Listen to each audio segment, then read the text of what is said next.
Il est roi, il porte la couronne de France, mais il a peur qu'on le touche. Il crie, il fuit, il hurle, parce qu'il croit être fait de verre. Voici l'histoire vraie du roi Charles VI, le souverain qui a dirigé la France, alors qu'il sombrait dans la folie.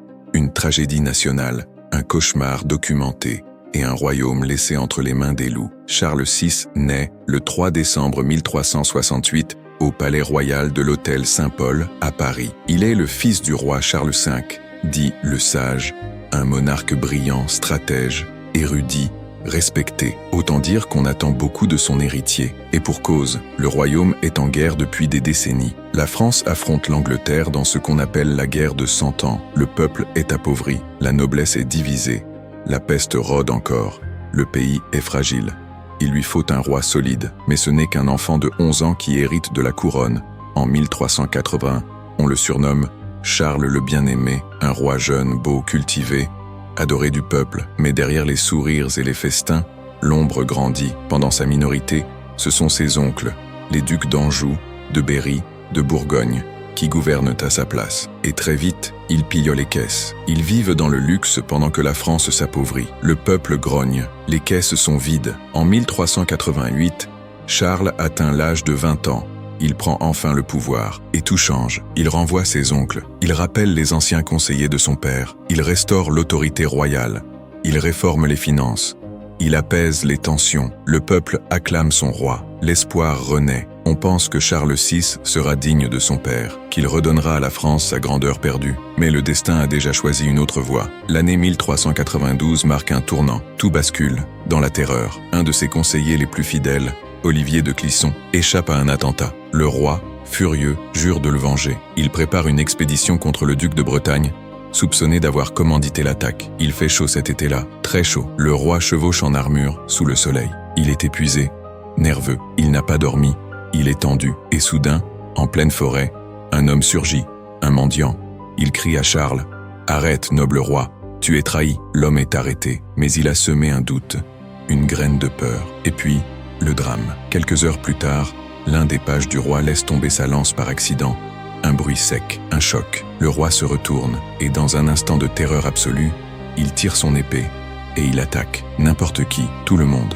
Il frappe, il hurle, il tue ses propres soldats, ses amis, ses compagnons. Il faut le maîtriser de force. Le roi est devenu fou. C'est le premier épisode, le début de la fin. On ramène Charles à Paris. Il ne parle plus, il ne reconnaît plus personne. Il est agité, violent. Il reste dans l'ombre. Il parle à des voix. Il regarde dans le vide. Puis, aussi soudainement qu'elle est venue, la crise s'apaise. Charles redevient lui-même, calme, doux, intelligent. Mais personne n'oublie, et surtout pas les médecins. Ils parlent de frénésie, de dérèglement des humeurs. Mais la vérité, c'est qu'ils ne comprennent rien. La psychiatrie n'existe pas encore. On parle de malédiction, de démons, de châtiment divin. Mais la réalité est plus cruelle. Charles est malade, gravement, mentalement. Et ce n'était que le début. Les années suivantes, les crises deviennent plus fréquentes. Parfois, le roi croit qu'il s'appelle Georges. Parfois, il erre dans les couloirs du palais sans vêtements, hurlant des prières. Il oublie jusqu'à son nom. Il ne reconnaît pas son épouse, Isabeau de Bavière. Il parle seul pendant des heures, avec des hallucinations. Mais le pire reste à venir. Un jour, Charles convoque ses médecins, et il leur dit « Je suis fait de verre. Si vous me touchez, je vais me briser. » C'est la fameuse folie du verre, un délire documenté, rare, où le malade croit être fait d'un matériau fragile. Il refuse qu'on le touche. Il exige que l'on écarte les meubles. Il fait même renforcer ses vêtements avec des tiges de métal pour ne pas se casser. Les courtisans marchent sur des œufs, littéralement. Et pourtant, il reste roi. Il signe des décrets. Il préside des conseils. Il donne des ordres. Entre deux crises, il redevient lucide. Et c'est là que réside l'horreur. Un homme à moitié absent dirige l'un des royaumes les plus puissants d'Europe.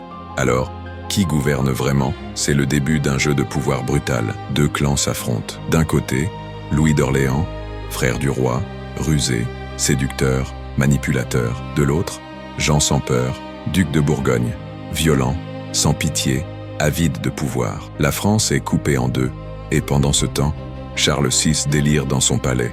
On le cache, on le drogue, on le fait taire, mais on garde les apparences. Il est toujours le roi. La guerre civile éclate. Les Armagnacs contre les Bourguignons, des massacres, des trahisons, des villes ravagées. Et au milieu de tout cela, l'Angleterre revient à l'assaut. Henri V débarque, écrase les Français à Azincourt en 1415. Des milliers de nobles sont tués dans la boue, sans résistance. Le roi de France, absent, enfermé dans son délire de verre. La reine Isabeau, impuissante, finit par négocier avec les Anglais. Elle signe un traité terrible, le traité de Troyes. En 1420, Charles VI reconnaît Henri V comme héritier du trône de France. Au lieu de son propre fils, le dauphin Charles, un roi fou déshérite son fils et offre la couronne au roi d'Angleterre. Un désastre historique. Mais le peuple n'accepte pas. Des résistances s'organisent.